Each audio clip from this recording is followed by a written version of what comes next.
Sir অভিযোগ করছে আপনি বুমে হাত দিচ্ছেন কেন? আপনি আমার গায়ে হাত দিচ্ছেন কেন? আপনি আমার গায়ে হাত দিচ্ছেন কেন? আমার মুখ ফাটিয়ে দিলেন কেন? হ্যাঁ, কি নাম আপনার? আপনার নাম কি? আপনার নাম কি? আপনার নাম কি স্যার? নাম কি বলুন বলুন। কি নাম আপনার? মারলেন কি নাম? আপনাকে আমি ফোন করে ডেকেছি স্যার, আপনাকে আমি ফোন করে ডেকেছি। হ্যাঁ, সবংয়ে ব্রিজ নির্মাণে দুর্নীতির অভিযোগ খবর করতে গিয়ে আক্রান্ত চিত্র সাংবাদিক ইন্দ্রজিৎ শাহ। পশ্চিম মেদিনীপুর জেলার সবং এলাকার দেভোগ অঞ্চলের ভিকনিবাটি টাকি এলাকায় নির্মীয়মান সেতুর কাজে অনিয়ম ও নিম্নমানের সামগ্রী ব্যবহারের অভিযোগ ঘিরে চাঞ্চল্য ছড়ালো। সেই অভিযোগের সত্যতা যাচাই করতে গিয়ে হামলার শিকার হলেন এক সংবাদকর্মী। স্থানীয় সূত্রে জানা যায়, এলাকাবাসী দীর্ঘদিন ধরে অভিযোগ করে আসছিলেন যে সেতু নির্মাণের কাজে নিম্নমানের সামগ্রী ব্যবহার করা হচ্ছে এবং নির্মাণ পদ্ধতিতেও গলদ রয়েছে। অভিযোগের পরিপ্রেক্ষিতে ঘটনাস্থলে পৌঁছয় জি24 ঘন্টার ক্যামেরাম্যান ইন্দ্রজিৎ শাহ। সেখানে উপস্থিত দায়িত্বপ্রাপ্ত ইঞ্জিনিয়ারের কাছে বিষয়টি নিয়ে বক্তব্য জানতে চাইলে পরিস্থিতি আচমকাই উত্তপ্ত হয়ে ওঠে বলে অভিযোগ। প্রত্যক্ষদর্শীদের দাবি, আচমকাই ক্ষিপ্ত হয়ে ওই ইঞ্জিনিয়ার সংবাদকর্মীর ওপর চড়াও হন, তাকে মারধর করা হয় এবং মুখে আঘাত লাগে। এছাড়াও সংবাদ সংগ্রহের সরঞ্জাম, মোবাইল ফোন ও মাইক্রোফোন কেড়ে নেওয়ার অভিযোগ উঠেছে। স্যার অভিযোগ করছে আপনি বুমে হাত দিচ্ছেন কেন? আপনি আমার গায়ে হাত দিচ্ছেন কেন? আপনি আমার গায়ে হাত দিচ্ছেন কেন? আপনি হাত তুললেন কেন মিডিয়ার উপর? আপনি মারলেন কেন আমাকে?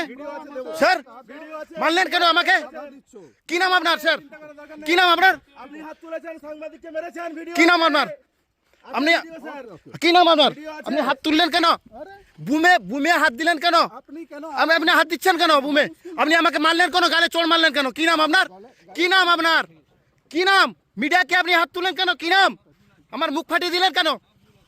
হ্যাঁ, কি নাম আপনার? আপনার নাম কি? আপনার নাম কি? আপনার নাম কি স্যার? নাম কি বলুন বলুন। কি নাম আপনার? মারলেন কি নাম? কি নাম আপনার? কি নাম বলুন স্যার। আপনি মিডিয়ার উপর হাত তুলেন কেন? কি নাম আপনার? মিথ্যা প্রচার কিছু নয়। আপনাকে আমি প্রশ্ন করেছি, কি নাম বলুন? আপনাকে আমি প্রশ্ন করেছি, আপনাকে আমি ফোন করে ডেকেছি স্যার, আপনাকে আমি ফোন করে ডেকেছি। হ্যাঁ, অভিযোগ রয়েছে আপনাদের এখানে তো এটা ভিগনির ব্রিজ নাকি? হ্যাঁ, ভিগনি লুটুনিয়ার সংযোগস্থলে যে কাঠের পুলটি ছিল তাকে বিগত 2-2.5 বছর আগে কংক্রিটের পিলার তুলে উপরে তক্তা দেওয়া হয়েছিল। তো সেটা পরবর্তী দিনে দেখলাম সেটা ভেঙে আবার সরকারি প্রকল্পে পাকার পুল স্যাংশন হয়েছে। তো পাকার পুল স্যাংশন হওয়ার পর কাজ শুরু হয়েছে। কাজ চলাকালীন আমরা ভিগনিবাটি টাকি পঞ্চায়েতের পক্ষ থেকে এসে প্ল্যান এস্টিমেট চেয়েছিলাম কাজের, আমরা দেখাশোনা করব বলে। তো প্ল্যান এস্টিমেট দিতে অস্বীকার করে, দেয়নি আমাদের। তো তারপর কাজ চলে, কাজ চলতে হঠাৎ দেখলাম এই যে পিলারগুলো হয়েছে এখানে, এই পিলারগুলো রাতের অন্ধকারে ঢালা হয়েছে। তো আমাদেরকে জানানো হয়নি। যখন পিলারের ওই টিনের ঘেরা যে পাতটা দেওয়া ছিল পিলার করার সময়, ওই যে পিলারের পাতটা কাটার পর দেখা গেল ওই পিলারের মধ্য থেকে শুধু মাটি বেরোচ্ছে, কংক্রিট দেখা যাচ্ছে না, অধিকাংশ পিলারের মধ্যেই মাটি। তারপর ইঞ্জিনিয়ার সাহেব আজ নেই, লেবারের সঙ্গে কথাবার্তা বললাম, লেবাররা বললেন যে ইঞ্জিনিয়ার আসলে কথা বলবে, এখন আমরা কিছু বলতে পারছি না। তাই অভিযোগ কার কাছে জানাবো, কি ব্যাপার কিছু তো বুঝতে পারছিলাম না, তাই জন্য আপনাদের সংস্পর্শে আসলাম। দেখতে পাচ্ছি 3টে পিলার আছে, দুটোতে কংক্রিট দেওয়া আছে, কিন্তু ওই সাইডে যেটা রয়েছে আপনাদের একদম পূর্ব সাইডে, ওটাতে তো একদম মাটি দেখা যাচ্ছে। ওটাই মাটি। আর ওদিকে যে 6টা পিলার আছে তার মধ্যে একটাতে মাটি বেরাচ্ছে, ওখানে 6টা পিলারের মধ্যে 2টো পিলারে মাটি বেরাচ্ছে, এদিকে একটা রড দেখা যাচ্ছে না। মানে যেরকম পাচ্ছে আমাদের বুঝিয়ে দেওয়া হচ্ছে, কাজটা কাজের মতো হচ্ছে না।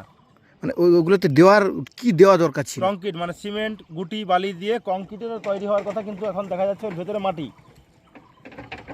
মাটি দিয়েই করা হচ্ছে। কি অভিযোগ রয়েছে আপনাদের?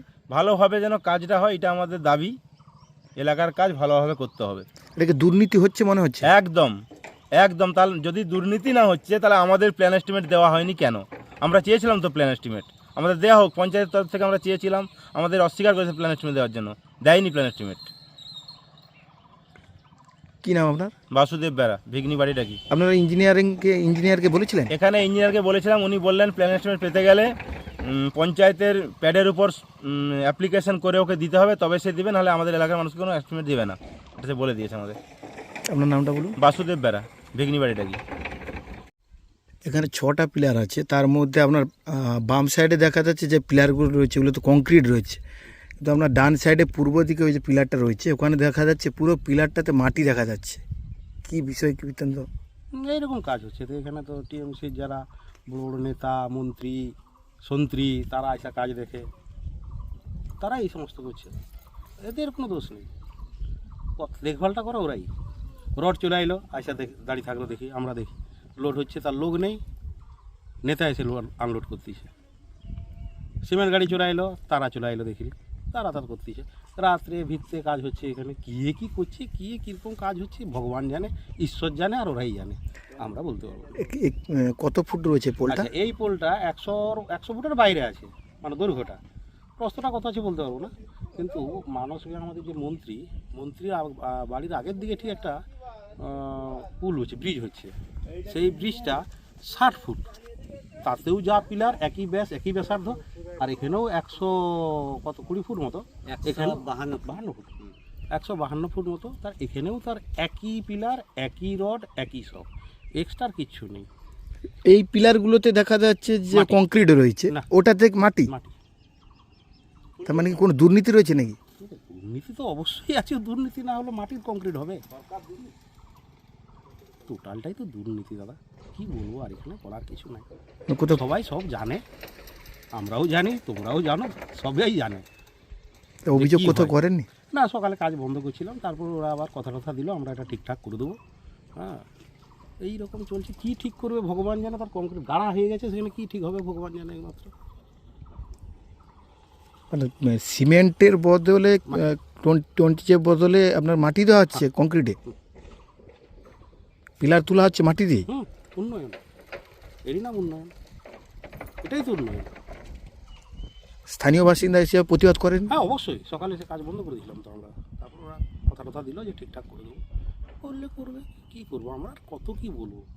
বললেও তো আমাদের নাম এখন 50টা করে কেস, আমার নামে তো 18টা কেস আছে। বেশি কিছু বলবো, তারপরে দিন যেতে হবে মেদিনীপুর জামিন হতে, সমস্যাটা এই জায়গায়। কি নাম আপনার? আমার নাম অমল মাইতি, অমল মাইতি, স্থানীয়। স্থানীয়। কাকু আপনার নাম কি? পূর্ণ সিং। বলছি, আপনাদের এখানে এটা কোন জায়গার পোল হচ্ছে? এটা ভিগনি বাটিটা কি আর লক্ষা, দুটা মৌজাপুর। দুটো জায়গা। কত ফুট রয়েছে পোলটা? হ্যাঁ, আনুমানিক 150 ফুট। তো বলছি, আপনার বাম সাইডে পিলারগুলো কংক্রিটের রয়েছে দেখছেন, হ্যাঁ, কিন্তু আপনার ডান সাইডে একটা পিলার রয়েছে, ওখানে দেখা যাচ্ছে মাটির। কি বৃত্তান্ত জানেন? আমি বৃত্তান্ত কিছুই জানি না, দেখতেছি ওইরকম পিলার হচ্ছে, কিন্তু এই যে মাটি, ওই তো রাত্রিবেলা ঢেলে দিচ্ছে। তো ওটা তো কংক্রিটেরই করা উচিত। হ্যাঁ, করা উচিত, কিন্তু দেখতেছি তো শুধু মাটি। এটার মধ্যে কি দুর্নীতি রয়েছে মনে হয়? হ্যাঁ, অবশ্যই দুর্নীতি হচ্ছে। হ্যাঁ, দুর্নীতি হচ্ছে, নাহলে কেন ওরকম হবে? কটা কংক্রিট আছে ওখানে? ওখানে 6টা কলম আছে। তার মধ্যে মাটি কটাই আছে? মাটি আছে, হ্যাঁ, প্রায় 6টা মতো। কংক্রিট ঢালা হয়নি একদমই? ঢালা হয়েছে, কতটা ঢালছে সেটা আমরা বুঝবো কী করে, তো দেখতেছি মাটি। এভাবে পুল হলে তো যে কোনো মুহূর্তে দুর্ঘটনা ঘটবে। হ্যাঁ, ঘটেই তো যাবে। এরকম পোল করা থেকে আমাদের যে কাঠের পোল ছিল অনেক ভালো ছিল। এই দুর্নীতির সঙ্গে কারা জড়িত আছে মনে হয়? সেটা তো আমি বলতে পারছি না। কি নাম আপনার? আমার নাম হচ্ছে পূর্ণ সিং। স্থানীয়? হ্যাঁ, ধন্যবাদ। মা ওয়েলফেয়ার ফাউন্ডেশন নেশা মুক্তি ও পুনর্বাসন কেন্দ্র বিজ্ঞানসম্মত আধুনিক পদ্ধতি ও অভিজ্ঞ চিকিৎসকদের দ্বারা চিকিৎসা ও কাউন্সেলিং করানো হয়। নেশার প্রবণতা থেকে বের হওয়ার জন্য চাই সৎ ইচ্ছা। এই নেশাসক্ত ব্যক্তিদের নানান সমস্যার সম্মুখীন হতে হয়, তারা চাইলেও এই পথ থেকে বেরিয়ে আসতে পারেন না, হতাশ ও একাকিত্ব বোধ করেন। তাদের ভুল পথ থেকে স্বাভাবিক জীবনে ফিরিয়ে আনতে আমরা বদ্ধপরিকর। মাদকাসক্ত ব্যক্তি পাগল নয়, খারাপ নয়, তারা শুধুই অসুস্থ। প্রয়োজন শুধু সঠিক চিকিৎসা। আপনার সন্তান কোথায় যায়, কাদের সাথে চলাফেরা করে, নিয়মিত স্কুল কলেজ যায় কিনা, অপ্রয়োজনে বাড়ির বাইরে থাকে কিনা, অস্বাভাবিক জীবনযাপন করে কিনা, আপনি যা অর্থ দেন তা সঠিকভাবে ব্যয় করে কিনা, পারিবারিক অশান্তি, শারীরিক অত্যাচার, স্ত্রী পরিজনকে অকারণে সন্দেহ, অবিশ্বাস, কর্মক্ষেত্রে অবনতি, মাত্রাতিরিক্ত আর্থিক চাহিদা বেড়ে গেছে, তার মানে আপনার প্রিয়জন তীব্র নেশাগ্রস্ততায় বা মানসিক সমস্যায় ভুগছেন। নেশামুক্তি ও মানসিক রোগের নিরাময় ও কাউন্সেলিং কেন্দ্র এখন বেলদায়। মদ, গাঁজা, ড্রাগস ও ইত্যাদি বিভিন্ন ধরনের নেশা এবং মানসিক রোগের চিকিৎসা করতে হলে আজই আসুন মা ওয়েলফেয়ার ফাউন্ডেশন। এখানে আমাদের চিকিৎসা পদ্ধতি: 1. নেশাগ্রস্ত রোগী এবং তার পরিবারের কাউন্সেলিং এর ব্যবস্থা। 2. নিয়মিত যোগ, প্রাণায়াম ও ধ্যানের মাধ্যমে এবং মোটিভেশনাল ক্লাসের মাধ্যমে রোগীকে সুস্থ করা। 3. নিয়মিত ডাক্তারি পরিষেবা ও অভিজ্ঞ সাইকোথেরাপিস্ট দ্বারা কাউন্সেলিং এর ব্যবস্থা প্রদান। 4. প্রত্যেক রোগীর নিজস্ব শারীরিক এবং সামাজিক বৈশিষ্ট্য অনুযায়ী পৃথক পৃথক কাউন্সেলিং এর ব্যবস্থা, অভিজ্ঞ পরামর্শদাতার পরামর্শ প্রদানের ব্যবস্থা। 5. অনিচ্ছুক রোগীদের বাড়ি থেকে চিকিৎসা কেন্দ্রে নিয়ে আসার ব্যবস্থা করা হয়। বিশ্ব স্বাস্থ্য সংস্থা দ্বারা অনুমোদিত মদ, গাঁজা, ড্রাগস ও মানসিক রোগে চিকিৎসা করতে হলে আজই আসুন মা ওয়েলফেয়ার ফাউন্ডেশন, বেলদা থেকে। যোগাযোগ করুন আমাদের সঙ্গে। Mobile number 9144587202। মা ওয়েলফেয়ার ফাউন্ডেশন, বেলদা, কেশিয়ারি মোড়, রেলগেটের কাছে, মোহাম্মদপুর।